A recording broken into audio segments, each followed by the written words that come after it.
Of course, I have to trust artists to know what they're doing when I ask them to help me bring back to life the spirit of strategic arts. It is a spirit of experimentation, renewal, and a reflection on the reason why art exists. The sculpture of Louise Hansen is, in a way, a perfect example of how artists can be inspired by strategic art as an exhibition which took place 50 years ago, a whole half century ago. She is essentially a painter, but she is very conscious that strategic art as an exhibition introduced to the British art world, the English-speaking art world of Europe, the genius of Joseph Beuys, and caused him later to create a masterpiece. Perhaps it was the last great masterpiece of his career, entitled 7,000 Oak Trees. It was really about Beuys as the founder of the Green Party, co-founder of the Green Party in Germany. I associate the career of this extraordinary artist, Louise Hansen, with painting and drawing, two-dimensional art. But here she has moved now in her 80s to a new medium. This whole thing, the way it's set up, is about modernism. It's about the work of artists who are essentially concerned with basic forms, basic shapes, basic sculptural shapes. Here you have it, and also with the use, you have it beautifully expressed, and you also have the use of color. I'm really intrigued by this lovely quality of blue in relation to this reddish-brown color, and to the fact that she has chosen to place the whole sculpture on a pedestal. I can see, of course, that like all great sculptures, it takes on many shapes. And she can't resist the importance of the mark made by a brush, or this piece of wood is positioned at an angle, and here you have this wonderful shape, this almost like a crescent moon. I believe there's no such thing as an artist to be defined as an old artist. This is as fresh and as meaningful as an expression of art in the year 2020 than I could have expected. Her capacity as a painter is expressed in the way the paint is applied here in relation to the natural forms of this wood, which has existed since the 18th century. It was attacked by a virus, oh my God. But she's given it new life. I can't believe she's made such incredible use of a tree which died. It's now no longer dead. It's a celebration of the spirit of strategic arts. I wish Joseph Beuys could have seen this. He would have delighted in it. Because in a way it is about the sculptural nature of the human hand. which would have created this. With the human hand is, of course, essential to the creation of something like this, because this is really at the very heart of what it means to be human. It enables us to deal with the suffering caused by the COVID-19 pandemic. It also reminds us to take very seriously the message of the exhibition Strategic Arts. Like all works of art, of course, it provides very rich food for thought. Thank you, I say, to Lise Hansen as a dear, dear friend for this extraordinary experience of looking at what I think is a masterwork. This sculpture by Jacobi is juxtaposed with a sculpture by Lise Hansen. Thank you, Peter Jacobi. I presented him along with 3 other Romanian artists. He's now living in Germany. And the title of the work is Torso. It's a human torso.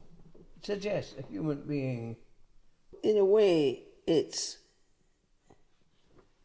in a contradiction to the theories of something as banal as Marxist communism, because in many ways it is through pain and suffering that all art comes into being. The pelvis enables the torso, containing the main organs, to relate to limbs. The human being is so made to exist in relation to the animal kingdom and to the kingdom of plants, and to somehow live upon this extraordinary planet which we call Earth.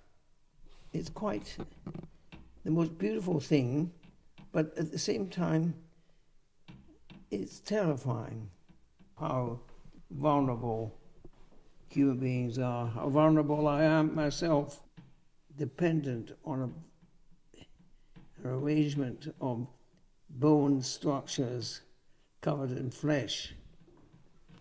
The third sculpture here is by an artist, an English artist, living and working in Scotland.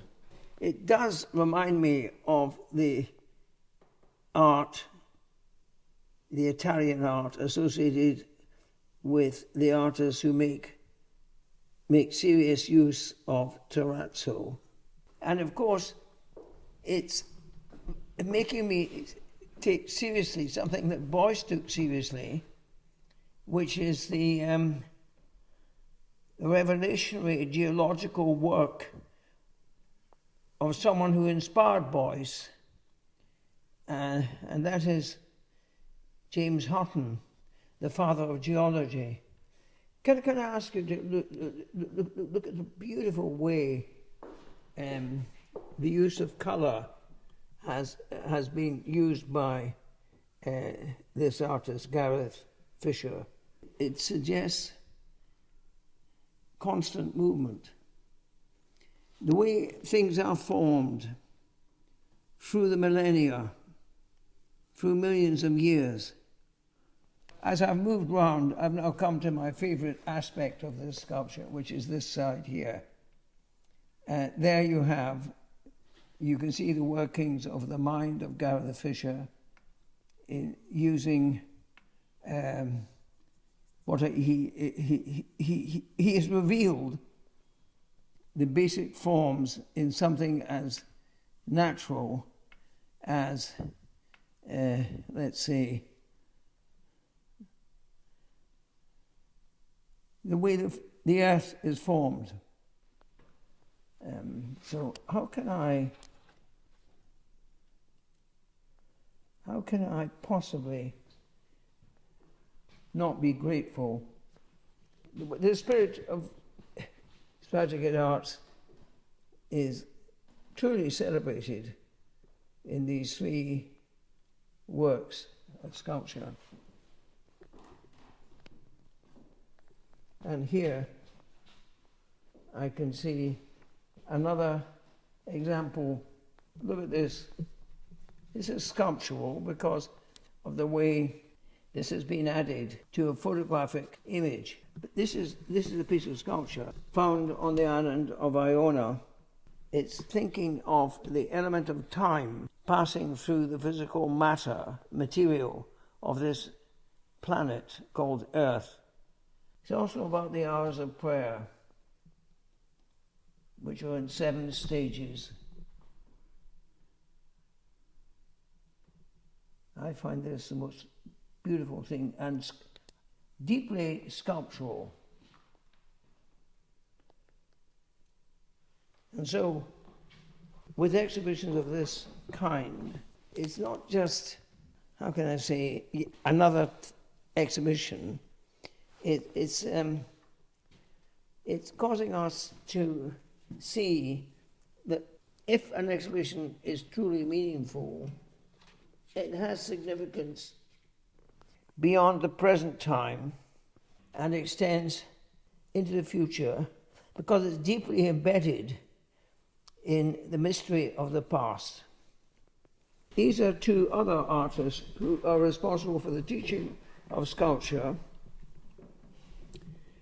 one at the Royal College in London and one at Edinburgh College of Art, an artwork as a result of their collaboration. And the title is basically a metronome, possessed of 1 or 2 elements, including this closed fist clutching a piece of stone.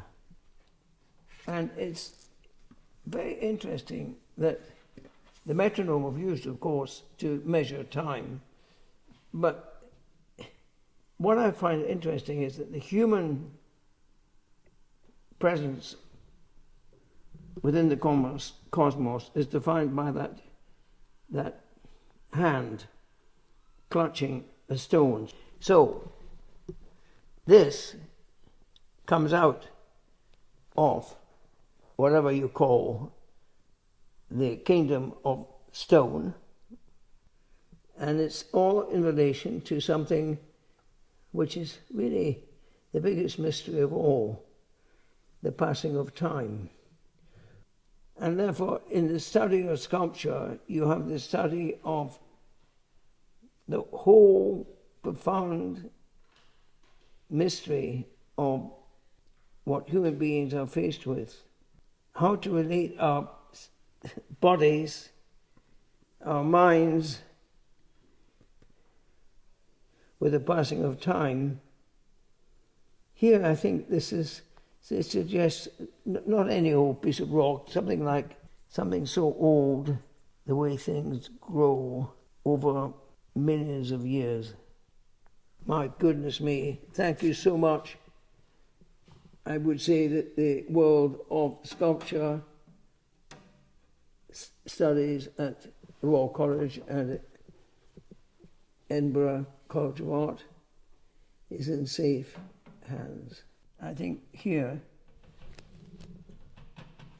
is not, again, it's not so much 2-dimensional but 3-dimensional, because in reality it's a piece of wood stained what could be the mark left by a body pinned to that cross.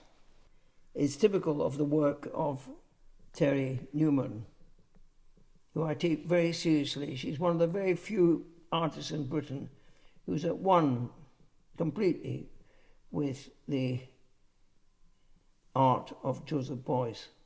Here it says simply Beuys, and it's the work of someone called called Hamish Pringle, who worked with Beuys to install one of the crowning glories of the exhibition, Stratigraphic Arts.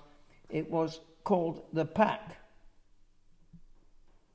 He worked with Beuys, and his statement is, it was when rolling up the felt to strap onto the sledges of the Pack in 1970 that I realized the power of signature material. It took me many years to identify my own, and in 2007 I had my sandpaper suit made by Deborah Terrentire in homage to Beuys. The Edinburgh College of Art was such a battlefield 50 years ago, with Demarco and Beuys leading an insurrection which had such a far-reaching impact that is still being celebrated today. It's very interesting. I first met Hamish Pringle when he was a schoolboy at Trinity College, Glenalmond.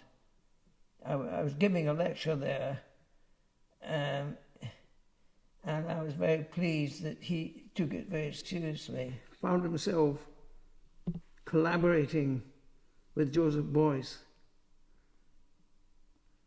to present the first ever manifestation of a work of genius called The Pack.